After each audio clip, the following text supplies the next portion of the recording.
নমস্কার, সুপ্রভাত সবাইকে। মধুমিতা মুভার্স অ্যান্ড প্যাকার্সের চ্যানেলে আপনাদের আরেকবার স্বাগত।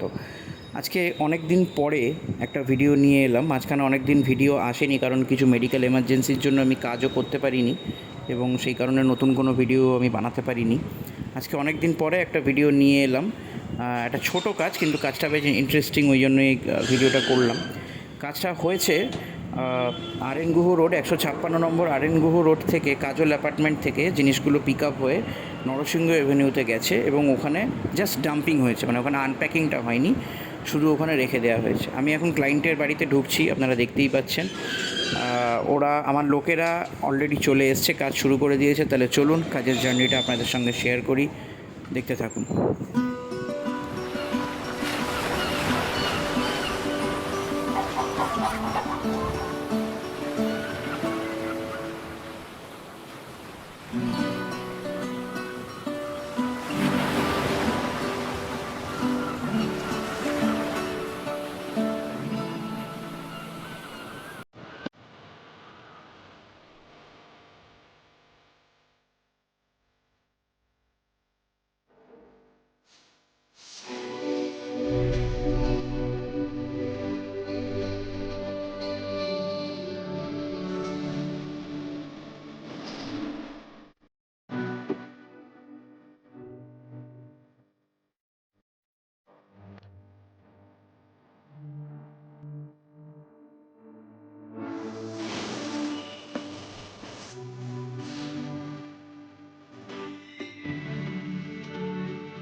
আজকের কাজটায় যেমন আপনারা দেখতে পাচ্ছেন যে কিছু সোফা, বেডের পার্ট কিছু প্যাকিং হচ্ছে।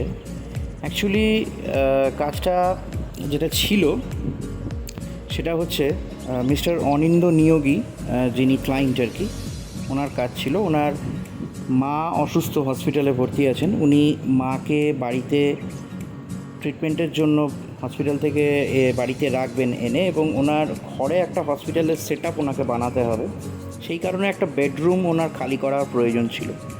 তো বেডরুমটা খালি করার জন্য সেই বেডরুমের ভেতরে যে যে জিনিসগুলো ছিল সেই জিনিসগুলোকেই ওনার ইচ্ছা মতন আমরা প্যাকিং করে ওনার যে অন্য ফ্ল্যাট আছে সেখানে শিফট করে দিই। অ্যাকচুয়ালি জিনিসগুলো সেখানে ব্যবহৃত হবে না যেখানে যাচ্ছে, তো সেখানে ওই জন্য আমাদের প্রপার প্যাকিং করে, যাকে বলে ফুল প্রপার প্যাকিং করে জিনিসগুলোকে আমাদের রাখতে হয়। কেননা যেহেতু জিনিসগুলো ব্যবহৃত হবে না, সেগুলো যদি প্যাকিং ছাড়া রেখে দেওয়া হয় তো জিনিসগুলো দিনের পর দিন পড়ে থাকলে ময়লা পড়বে, নষ্ট হয়ে যেতে পারে। সেই জন্য আমাদের ফুল প্যাকিং করে জিনিসগুলোকে ওখানে রাখতে হয়। এবং যেমন ভিডিওতে আপনারা দেখতে পাচ্ছেন, দুটো সিঙ্গেল সিটার সোফা, একটা 3 সিটার সোফা, একটা বেড, একটা ড্রেসিং টেবিল এবং আরও কিছু সামগ্রী যেগুলো ওই বেডরুমটার মধ্যে ছিল সেগুলোকে আমরা সব একে একে প্যাকিং করি। এবং এখন দেখতে পাচ্ছেন জিনিসগুলো আমাদের লোডিং হচ্ছে প্যাকিং করার পর। তো প্যাকিং লোডিং পর্যন্ত তো মোটামুটি হয়ে গেল। এবারে দেখতে থাকুন আগামী আমাদের ট্রান্সপোর্টেশন। জিনিসটা গেছে যদিও খুব কম ডিস্টেন্সের মধ্যেই, 500 মিটারের মধ্যেই গেছে জিনিসটা, তবুও যেহেতু সুন্দর করে প্যাকিং করে জিনিসগুলোকে নিয়ে যাওয়া হয়েছে এবং রাখা হয়েছে, ওই কারণে ভাবলাম এই ভিডিওটা আপনাদের সঙ্গে শেয়ার করার দরকার আছে। কারণ আমার আপনাদের সঙ্গে ভিডিও শেয়ার করার একটাই মূল লক্ষ্য থাকে, সেটা হচ্ছে আমি কী ধরনের কাজ করি বা কীভাবে কাজ করি সেটা আপনাদের সাথে শেয়ার করা। এছাড়া আমার কোনো লক্ষ্য নেই, কারণ আমি ইউটিউব থেকে ইনকাম করার জন্যও কোনো ভিডিও বানাই না। কারণ আমার ইউটিউবে সাবস্ক্রাইবারের সংখ্যা বা ভিউজের সংখ্যা অনেক কম। তো আপনাদের যদি মনে হয় আপনারা সাবস্ক্রাইব করতে চান আমার চ্যানেলটাকে, অবশ্যই সাবস্ক্রাইব করবেন। দেখুন কে না চাই ইনকাম করতে, যদি আমার ইউটিউব থেকেও কিছু ইনকাম আসে তো ওয়েল অ্যান্ড গুড। দেখুন এখানে আমরা পৌঁছেও গেছি, আনলোডিং স্টার্টও করে দিয়েছি। তাহলে দেখি আনলোডিংয়ের জার্নিটা দেখে নিই, আপনারা পুরো ভিডিওটা দেখতে থাকুন।